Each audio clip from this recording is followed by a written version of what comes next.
Assalamualaikum, kenalin, saya Siti Humaira, dan saya dari program studi pendidikan biologi Universitas Syahkuala. Di video ini, saya ingin menjelaskan tentang pentingnya vaksinasi di era pandemi.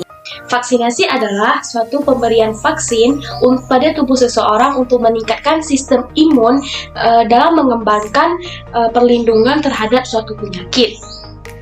Jadi vaksinasi ini merupakan salah satu bentuk imunisasi juga, di mana vaksin yang diberikan itu mengandung mikroorganisme ataupun virus yang dalam keadaan lemah ataupun mengandung protein atau toksin dari suatu organisme.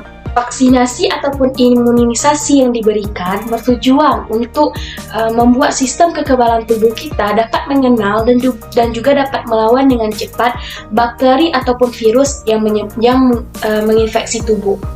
Nah, hingga kini virus COVID-19 ini di Indonesia belum pula berakhir, hingga pemerintah itu sangat menganjurkan bagi masyarakatnya untuk divaksinasi COVID-19.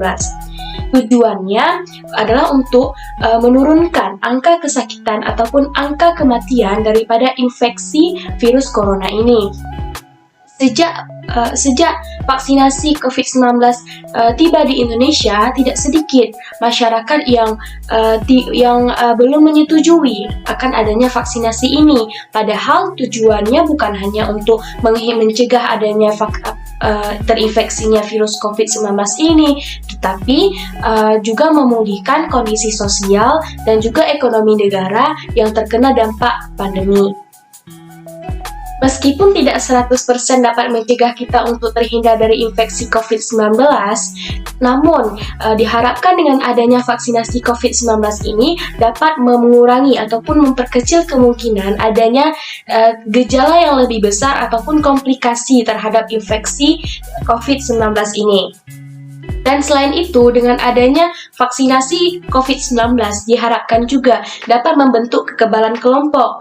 Karena sebagian masyarakat ada yang tidak diprioritaskan untuk diberikan vaksinasi. Misalnya anak-anak yang berada di bawah umur 18 tahun. Ataupun orang-orang yang sakit, misalnya penyakit diabetes ataupun hipertensi yang tidak terkontrol. Jadi, vaksinasi COVID-19 yang telah diberikan itu bukan hanya untuk melindungi diri kita sendiri, namun juga dapat melindungi lingkungan kita, misalnya keluarga ataupun masyarakat di lingkungan kita. Vaksinasi yang telah diberikan memang memberikan banyak manfaat bagi kita yang memang bisa diberikan vaksinasi. Namun, kita harus mengingat bahwa ada orang-orang yang tidak boleh diberikan vaksin seperti yang telah disebutkan tadi. Misalnya seperti anak-anak ataupun remaja yang berada di bawah umur 18 tahun ataupun orang-orang yang sakit dan juga orang-orang yang sedang terinfeksi virus COVID-19. Jadi, penting bagi kita untuk terus menjaga daya tahan tubuh kita agar tetap kuat dengan melakukan berbagai aktivitas yang positif. Misalnya apa?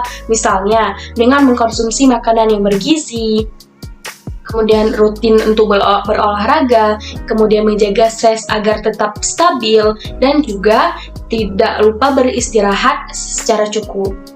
Dan kita juga bisa mengkonsumsi berbagai obat-obatan herbal yang mudah kita jumpai di sekitaran kita. Misalnya apa? Misalnya rebusan daun kelor, kemudian ada lengkuas, kemudian ada pegagan, dan sebagainya. Di mana semua daun-daun herbal tersebut diperkaya memiliki banyak sekali antioksidan yang dapat mempertahankan atau menguatkan daya tahan tubuh kita. Nah, selain itu, kita juga harus tetap mematuhi protokol kesehatan. Di antaranya apa? Seperti selalu memakai masker ketika keluar ruangan, kemudian selalu mencuci tangan, baik itu sebelum menggunakan sesuatu ataupun setelah menggunakan sesuatu dengan sabun. Dan juga, ketika kita keluar rumah, kita harus tetap menjaga jarak dan tidak boleh keluar rumah jika dalam keadaan yang tidak penting. Vaksinasi COVID-19 diharapkan dapat menjadi solusi untuk menyudahi pandemi yang sangat memakan banyak korban jiwa dan juga melumpuhkan berbagai aktivitas masyarakat.